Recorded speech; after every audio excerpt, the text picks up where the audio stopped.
Hello my future blaster, कैसे हैं आप सब। आज हम डिस्कस करने वाले हैं रेडॉक्स रिएक्शंस चैप्टर क्लास 11 का बहुत ही ज्यादा इंपॉर्टेंट कॉन्सेप्ट, बहुत ही इंपॉर्टेंट सा, जिसका नाम है बैलेंस द फॉलोइंग रिएक्शंस। और वो करेंगे हम बाय द एसिडिक मीडियम। ठीक है, रेडॉक्स रिएक्शंस में अगर कुछ एग्जाम में आता है बच्चों, तो सबसे ज्यादा इंपॉर्टेंट यही है कि कोई केमिकल रिएक्शंस आपको गिवन होगी तो with the help of acidic medium और बेसिक मीडियम। तो पहले हम एसिडिक मीडियम कर रहे हैं, देन इसके बाद हम बेसिक मीडियम पे वीडियो बना रहे हैं। ठीक है, तो चलो सबसे पहले हम बैलेंस करना है with the help of acidic medium. तो देखिए क्या करना होगा, सबसे पहले हमें इसके इलेक्ट्रॉन को बैलेंस करना होगा। ठीक है ना, तो सबसे पहले काम आप क्या कीजिए कि किसी केमिकल रिएक्शंस में, रेडॉक्स रिएक्शंस में रेडॉक्स रिडक्शन और ऑक्सीडेशन फाइंड करना है। तो बच्चों सबसे पहले जैसे हमने लिया Fe2 positive gives Fe3 positive. ठीक है ना, सबसे पहले हम क्या करेंगे, इनको हाफ सेल रिएक्शंस पर अलग कर देते हैं। अब देखिए जैसे Fe बच्चों, Fe है, Fe2 पॉजिटिव है, Fe3 पॉजिटिव है।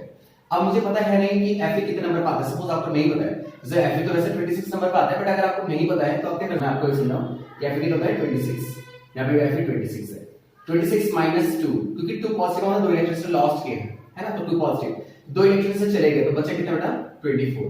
जैसे मेरे बच्चों सोडियम 11 होता है, लेकिन अगर हमने कभी लिखा हो सोडियम पॉजिटिव तो इसका मतलब होता है 10 इलेक्ट्रॉन है इसके पास। ठीक है, प्रोटॉन उतने नहीं, एक इलेक्ट्रॉन का लॉस्ट होना शो करता है, एक पॉजिटिव, दो इलेक्ट्रॉन का शो करेगा अगर 2 पॉजिटिव आ रहा है तो। यहाँ पे बच्चों 3 पॉजिटिव लगा हुआ है, इसका मतलब है कि 3 इलेक्ट्रॉन ऐसे लॉस्ट हुए हैं, यहाँ पे 23 इलेक्ट्रॉन बचे। तो मेरे बच्चों इसे देखने से क्या समझ में आता है कि इधर 24 है, इधर 23 है, तो इधर एक इलेक्ट्रॉन कम है तो हमने क्या करा, एक इलेक्ट्रॉन इधर ऐड कर दिया ताकि बैलेंस हो जाए रिएक्शंस को। ठीक है ना, तो बस अभी हमारा क्या था कि रिएक्शंस की वाली ये चल रहा है रिकॉर्डिंग, यस। ठीक है ना, तो अभी क्या है कि हमारी ये बैलेंस हो चुका है, क्योंकि इस तरफ भी 24, एक इलेक्ट्रॉन मैंने यहां पे दिया तो ये भी 24 हो गया, हां एक इलेक्ट्रॉन दे दिया तो 23 और 1 इलेक्ट्रॉन लाके 24 इलेक्ट्रॉन हो गया। तो ये तो हमने इलेक्ट्रॉन को बैलेंस कर दिया, है ना। अब क्या करेंगे, दूसरा वाला उठाएंगे। जब हम याद रखो बच्चों, अगर हम इसके बाद इलेक्ट्रॉन को ऐड करते हैं तो उसको हमेशा एनोड कहते हैं। ठीक है, उसको एनोड, और एनोड को हमेशा कहते हैं बच्चों ऑक्सीडेशन। ठीक है, लेफ्ट ऑक्सीडेशन, एनोड नेगेटिव। सो बस ये एनोड हो गया हमारे पास। अब हमारे पास दूसरा आता है Cr2O7 2 negative gives Cr3 positive. अब यहां देखेंगे कि यहां पे कितने Cr है 2 और यहां पे कितने Cr है 1। तो सबसे पहले आप Cr का एज इट इज बैलेंस करो। ठीक है, अब यहां पे एक Cr का 3 पॉजिटिव, दो Cr के प्लस 6 हो गए। यहां पे पता करो कि Cr का कितना है, तो Cr की ऑक्सीडेशन स्टेट निकालना। अगर आपको नहीं आता है तो वो भी आप सीख लीजिए बच्चों।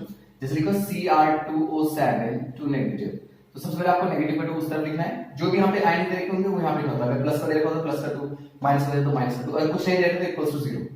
अगर आपको कुछ दे रखा तो लिख दो। उसके बाद रूल होता है कि जितने ये नंबर्स आपको दिखाई दे रहे हैं उनको उसी क्वांटिटी में लिख दो। जैसे मुझे 2 Cr दिखाई दे रहे थे क्रोमियम, मैंने 2 Cr लिखा, प्लस प्लस लिख दे रहा है अलग करके। ठीक है, फिर 7 ऑक्सीजन लिखे, 7 ऑक्सीजन लिखा इज इक्वल्स टू -2। फिर 2 Cr को मुझे निकालना है, Cr ऐसे रहता है, ऑक्सीजन का कितना होता है -2 इक्वल्स टू -2। ऑक्सीजन की जो वैलेंसी है वो -2 होगी। 2 Cr माइनस का 14 इज इक्वल्स टू -2। Cr2 इज इक्वल्स टू -2 प्लस का 14, so Cr is equals to 12 divided by 2 यानी कि 6।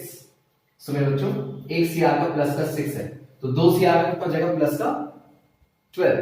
ठीक है ना, तो एक Cr मिलकर अपने कितने इलेक्ट्रॉन लॉस कर रहा है 6। ठीक है, चलो अब क्रोमियम कितना होता है 24, क्रोमियम कितना होता है 24। ठीक है ना, तो अब क्या करते हैं बच्चों, अब देखिए यहां पे जो है ना एक Cr अपने कितने इलेक्ट्रॉन लॉस कर रहा था 6, तो 2 Cr कितने माइनस करेंगे अपने 12, तो यहां पे कितने इलेक्ट्रॉन बच गए 12 इलेक्ट्रॉन बच गए। अच्छा यहां पे एक Cr कितने इलेक्ट्रॉन दे रहा है, तो 2 Cr कितने इलेक्ट्रॉन देंगे 6, तो आपको बचा हुआ 18 इलेक्ट्रॉन। अब आप नोटिस कीजिए यहां पे 12 इलेक्ट्रॉन है, वहां 18 इलेक्ट्रॉन है, तो आपको क्या करना चाहिए, यहां पे 6 इलेक्ट्रॉन और ऐड कर देना चाहिए, है ना। इस तरह कितने इलेक्ट्रॉन। अब देखिए फर्दर रिएक्शंस में हम क्या करेंगे बच्चों, इस रिएक्शंस में हम करेंगे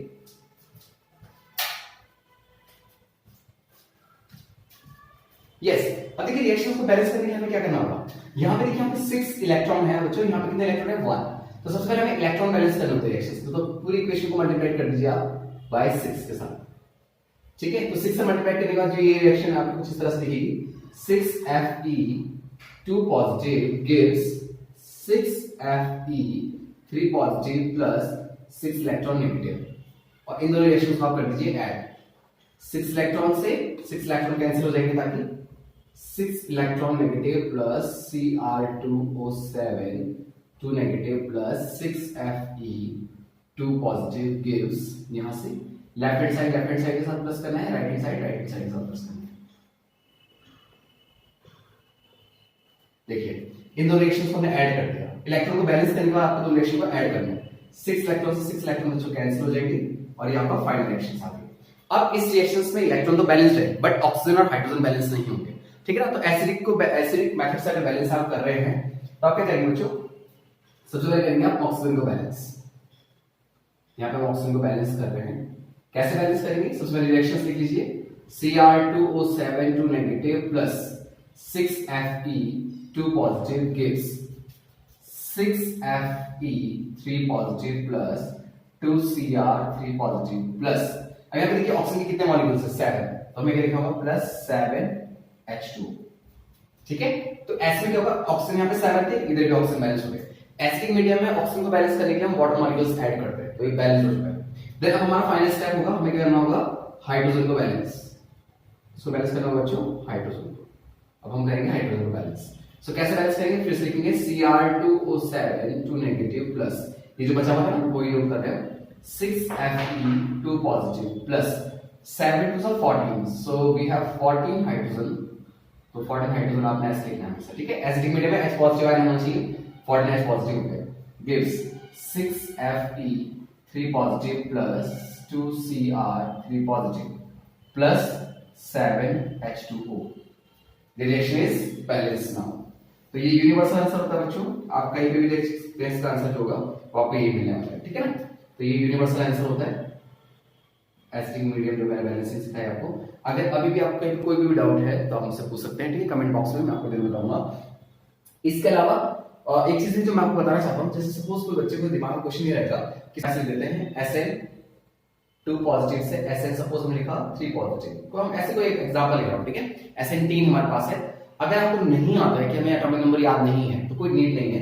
देखिए आप क्या कीजिए, एज्यूम कीजिए कि 10 होता है और 10 माइनस 2 10 माइनस 3, तो यहाँ पे बचे आपके पास 8 इलेक्ट्रॉन, यहाँ बचे आपके 7 इलेक्ट्रॉन। तो यहाँ पे मुझे 1 इलेक्ट्रॉन ऐड करने की नीड है ताकि इलेक्ट्रॉन बराबर हो जाए और 8 इलेक्ट्रॉन हो जाए फिर से, अभी 8 इलेक्ट्रॉन, ठीक है ना।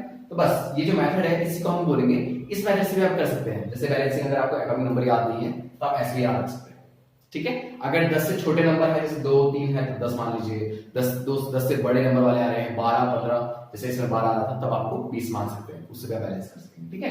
तो ये एक तरीका है, ठीक है ना। चलिए अब एक और मेथड करेंगे हम बेसिक का। आई होप यू अंडरस्टैंड, आपको समझ में आएगा। तब के लिए bye, please do like share and subscribe.